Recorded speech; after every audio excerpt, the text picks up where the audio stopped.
जब मैं 1996 में लोकसभा फतेहपुर से चुनकर आया, जितना भी हमारे समाज के कश्यप समाज के हमारे लोग मल्लाह का सर्टिफिकेट बनाए थे, तो ये जी बड़े तेजी के साथ उनकी टर्मिनेशन की कार्रवाई चालू कर दी। कश्यप जी हमारे महेश जी बैठे हैं, हम सब लोग तोमर साहब उस समय हार्टिकल्चर के डायरेक्टर थे, उनको सब लेकर हमारा केस कर सकते हम लोग एक प्रतिनिधिमंडल दिया जा करके एलजी साहब से मिला, रेवेन्यू सेक्रेटरी से मिले, और पार्लियामेंट में जब हमने मामला उठाया तब थमा नहीं, तो पता चला कि आज जो हजारों जो सर्टिफिकेट बने हैं वो भी बंद हो जाते हैं, और जो लोग नौकरी कर रहे थे उनके खिलाफ तमाम कार्रवाइयां चालू हो गई। सड़क से लगाकर सदन तक अभी मैंने पार्लियामेंट में 2 बार एक संकल्प के माध्यम से, एक बिल के माध्यम से बात मैंने पार्लियामेंट के अंदर देश के जहां से कानून बनता लागू होता है उन सब में बात रखने का काम किया। लंबी बात नहीं करूंगा।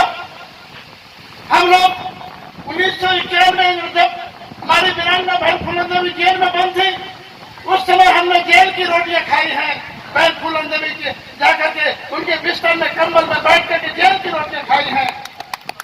और माननीय मुलायम सिंह यादव जी कह करके 1993 में फिर जब मौका मिला तो उनको रिहा कराने का काम किया। हमारे साथ हमारे हरपुर सिंह कश्यप जी हमारे बुजुर्ग हैं, उनके साथ हम लोगों ने उनके घर भी जब बहन जी आई, हम लोग शुरू से लगाकर संघर्ष करने का काम किया है। और समाज के लिए जो हमारे कश्यप जी साहब जिन समाज के लोग हैं, उत्तर प्रदेश में आरक्षण की बात 1991 से लगाकर सड़क से लगाकर पार्लियामेंट तक मैंने लगातार करने का काम किया है। और जब जब मौका मिला उत्तर प्रदेश में समाजवादी पार्टी की सरकार बनी, एक बार नहीं 10-10 बार वहां से संस्तुतियां केंद्र सरकार को भिजवाने का काम किया गया। और नहीं माने तो एक अध्यादेश भी जो सरकार को पावर था किया गया था, लेकिन कोर्ट में इसे करा दिया गया। आज संकट है पूरे देश में शेड्यूल कास्ट और हमारे ओबीसी के लोगों को।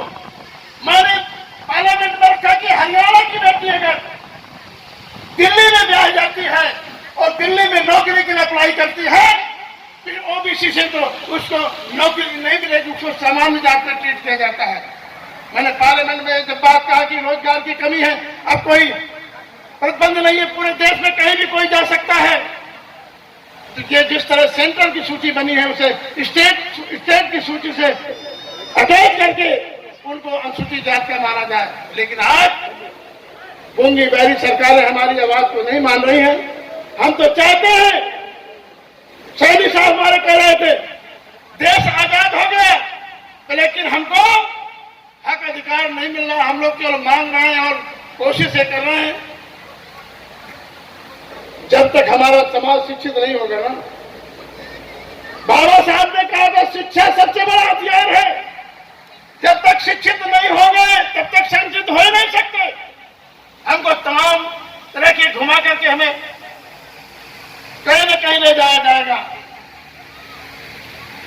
हम चाहते हैं 1931 में जनगणना हुई थी सैनी साहब, तब से जनगणना हमारी नहीं हुई।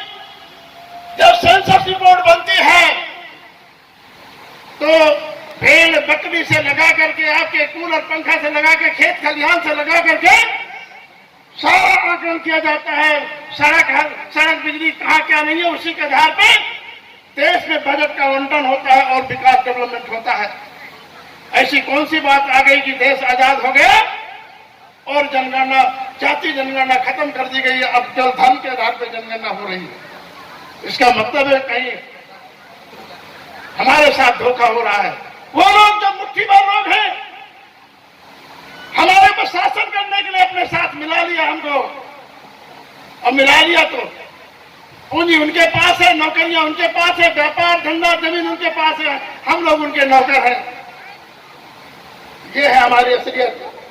2021 में जनगणना और हम लोग सड़क से लगाकर सदन तक पार्लियामेंट में लगातार जब मौका मिलता है मांग कर रहे हैं कि हमारी जाति जनगणना होनी चाहिए। हर वर्ग की, हम किसी की हकदारी नहीं चाहते, सबकी जाति जनगणना हो जाए। और जिस जिसकी जितनी संख्या है उसी उसको भागीदारी दे जाए, ये हमारी मांग है। हम लोगों ने लंबा प्रयास करके माननीय अखिलेश यादव जी से 5 अप्रैल को अपने महापुरुष महाराजा निषाद राजगुरु कुमार कश्यप के नाम पे 5 अप्रैल को छुट्टी घोषित कराई थी। छुट्टी घोषित करा दिया, गजट हो गया, कई साल छुट्टियां होती रही। 5 अप्रैल को सरकारी रिकॉर्ड में आ गया। लेकिन जैसे हमारे उत्तर प्रदेश में भारतीय जनता पार्टी की सरकार होती है तो सबसे पहले हमला हमारे निषाद कश्यप महर्षि जयंती पर होता है, उसको खत्म करने का काम किया जाता है। यह सबसे बड़े हमारे दुश्मन हैं। अगर हम उनको खींचने का काम करते, उनको बढ़ाने का काम करते हैं तो इसका मतलब है अपने पुरखों के विरोधी हैं। ये कौन सी ऐसी बात थी कि भाई हमारे महापुरुष अगर एक दिन जयंती अगर सरकार ने घोषित, पूर्व सरकार ने घोषित कर दी, उसको पलटने के लिए कौन सी बड़ी मंशा थी? सबसे बड़ी मंशा यह थी कि कश्यप निषाद समाज संगठित होगा। जिस तरह से बाबा साहब अम्बेडकर की जयंती मना करके आज बहुजन समाज पार्टी बन गई, कई बार उत्तर प्रदेश मुख्यमंत्री बने, कहीं ये भी न पूरे देश मुख्यमंत्री से लगा के प्रधानमंत्री की मांग न करें, उसके पीछे मंशा ये थी। बात बहुत लंबी हो जाएगी, मैं ज्यादा बात न करूंगा। मैं तो यही आप लोगों से कहना चाहता हूं, हम लोग अगर हमारा कार्यकाल 2014 में भी हमीरपुर से लोकसभा लड़ा था, तो लेकिन मैं हार गया दुर्भाग्य से। और जब हार गया तो एक सीट खाली उत्तर प्रदेश में मुझे राज्यसभा में भेजा गया 2 साल के लिए, फिर 6 साल के लिए माननीय मुलायम सिंह अखिलेश यादव ने भेजा। पूरा रिकॉर्ड उठा के देख लीजिए, कोई ऐसा संसद का सत्र नहीं बाकी होता जिसमें हम कश्यप निषाद समाज के आरक्षण की बात लगे। और जब तक हम जिंदा रहेंगे तब तक आरक्षण की बात, अपने हकदारी भागीदारी की बात करते रहेंगे। मैं अपने साथियों को भी कहना चाहता हूं, जो भारतीय जनता पार्टी में है वो भी हमारी तरह जो है दिल खोल करके वहां पे लोकसभा में या राज्यसभा में बात करने का काम करें, जिससे हमको भी बल मिले। हम उनसे भी अपील करते हैं। तो जब तक हम सब लोग एक विचारधारा के लिए, एक काम के लिए, अपने समाज के लिए एक नहीं होंगे, सारी राजनीतिक दलगत राजनीति से हटे, तब तक हमारा आरक्षण मिलने वाला नहीं है, भागीदारी मिलने वाली नहीं है। और सबसे बड़ी बात है, जब तक हम पढ़े लिखेंगे नहीं तब तक हमको अधिकार नहीं मिलेगा। और हम लोग 12वीं सदी के पहले कोई जातियां नहीं थी, जातियां अभी बनी है। हमारे सैनी साहब ने सारा डिटेल में बना दिया है। हमको भ्रमजाल में फैलाने के लिए बनाया गया। आज हमारा किसान देवता दर भटक रहा है, आंदोलन 300 से ज्यादा शहीद हो गए, उनकी कोई सुनने वाला नहीं है। अगर आरक्षण खत्म करना है तो सारी नौकरियां प्राइवेट कर दो, तो आरक्षण को कोई मांगेगा नहीं, कोई रहेगा नहीं। ये कानून बन रहे हैं। अब दिल्ली सरकार को खत्म करना है तो एलजी को पूरा पावर दे दिया, विधायक विपक्ष का नेता रहेगा, केवल आप लोग वोट देंगे, वो आपका कह देगा हम आप लोग दिल्ली के लोग संघर्ष करो, हम तुम्हारे साथ होंगे, तो लेकिन काम हम नहीं कर पाएंगे। हम लोगों ने इसका विरोध किया। लोकतंत्र खतरे में है। मैंने बाबा साहब का संविधान उठा करके जिसने चर्चा हो रही थी, संविधान उठा के कहा कि माननीय सभापति, हमारे बाबा साहब अम्बेडकर का भारतीय संविधान खतरे में है, इसको बचाने का काम करें। इस देश के लोगों ने, हमारे देश के लोगों ने देश की आजादी में अपनी कुर्बानी दी है। केवल चंद लोगों ने नहीं दी, बहुमत में आ गए हैं। इसमें हमारे गरीब, आदिवासी, वनवासी, दलित, पिछड़ा सबकी कुर्बानी है। लेकिन आज बहुमत के आधार पर उस बिल को, उस काले कानून को पास कर दिया गया जिससे कि दिल्ली सरकार बेकार हो गई। हम मानते हैं फिर से पलटना पड़ेगा कानून के इसको।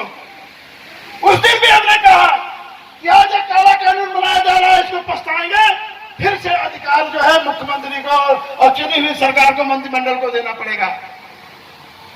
तो ऐसा काम क्यों कर रहे हो भाई, जिसमें लोगों के अधिकार जनप्रतिनिधि छीन लिया जाए? नौकरशाह कोई काम नहीं करता है।